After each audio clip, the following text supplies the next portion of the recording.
সুদূৰ খাৰুপেটীয়াৰ পৰা এতিয়া লাহে লাহে যাত্ৰা কৰি আছোঁ মংগলদৈৰ ভিতৰেদি আৰু আমি চাব গৈ আছোঁ জুবিন গাৰ্গক আৰু বিভিন্ন ধৰণৰ ভিডিঅ' কৰিছিলোঁ এইবিলাক ডিলেট হোৱাৰ কাৰণে ভিডিঅ'বোৰ দিব পৰা নাই কি হ'ব নহ'ব জুবিন গাৰ্গ আহিব ফুল কোৱালিটিত যিখিনি প্ৰগ্ৰাম হ'ব আপোনালোকক দেখাবলৈ চেষ্টা কৰিম আপোনালোকে চাই থাকিব সেই ডক্টৰ ভূপেন হাজৰিকাই কোৱা খুদা কণ্ঠা ডক্টৰ ভূপেন হাজৰিকাই কোৱা বহুত এক্সাইটেড হৈ আছোঁ এই যি বাক্য এই যি আত্মবাক্য গতিকে সকলোৰে বাবে ঠাই নিৰ্ধাৰণ কৰি থোৱা আছে আৰু নিৰ্ধাৰিত ঠাইত সকলো যাতে অৱস্থান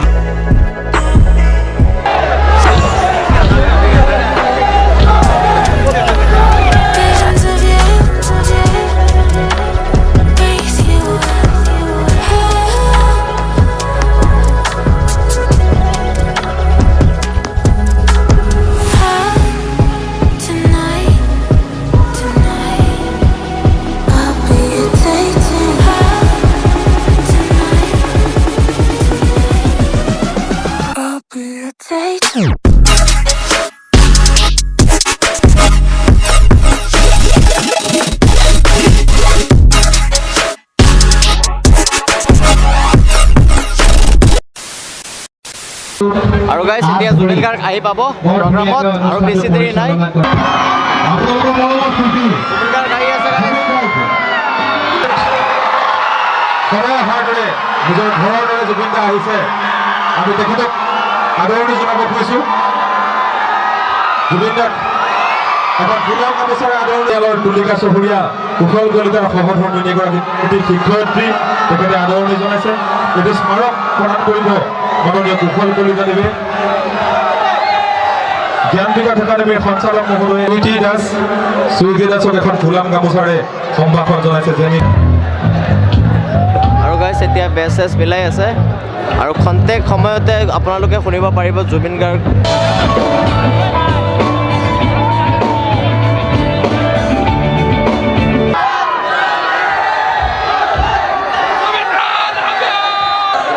ধন্যবাদ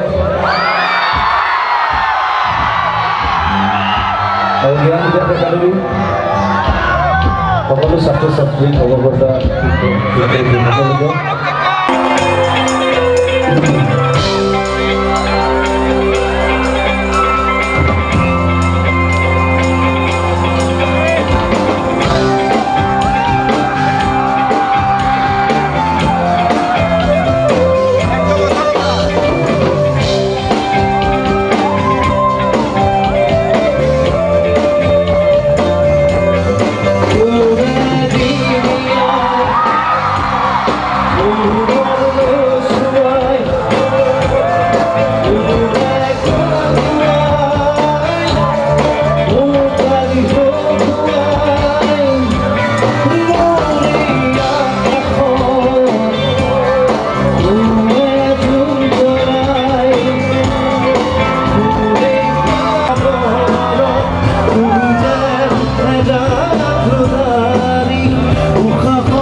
প্ৰগ্ৰাম মানে চলি আছে আমি আহি পৰিলোঁ মানে খাৰপুৰীয়াৰ পৰা আহিছোঁ তো এতিয়া মানে ঘৰত যাব লাগিব বহুত দূৰ হয়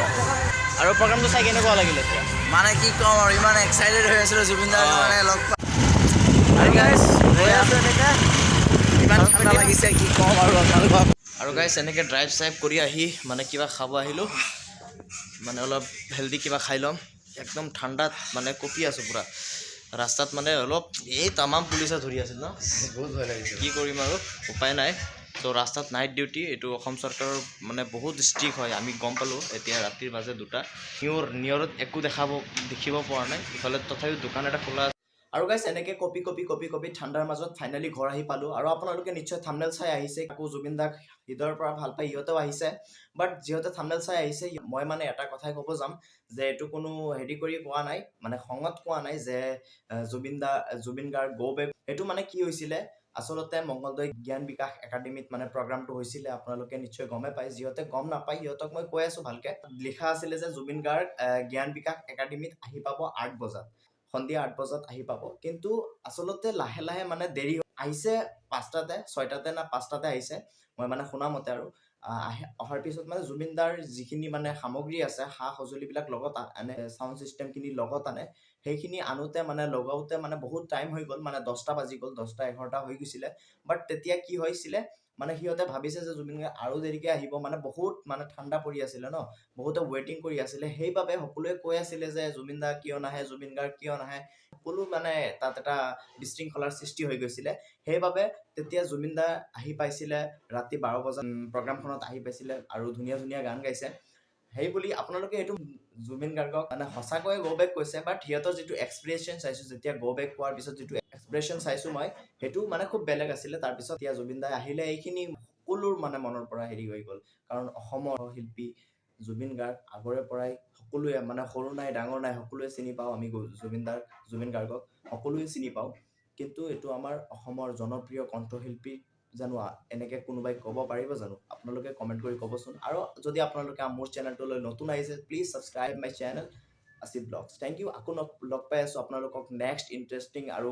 ধুনীয়া এটা ভিডিঅ' লৈ চ' চাই থাকক আৰু আমাৰ চেনেলটো ছাবস্ক্ৰাইব কৰিব থেংক ইউ অসমবাসীলৈ মই মৰম যাচিলো অসমৰে সন্তান হৈ ৰচনা ৰচিলো মোৰ ৰক্তৰে ভৰা মোৰ গানৰ কলম হলো অসমীয়া আমি চৌ জয় আই অসম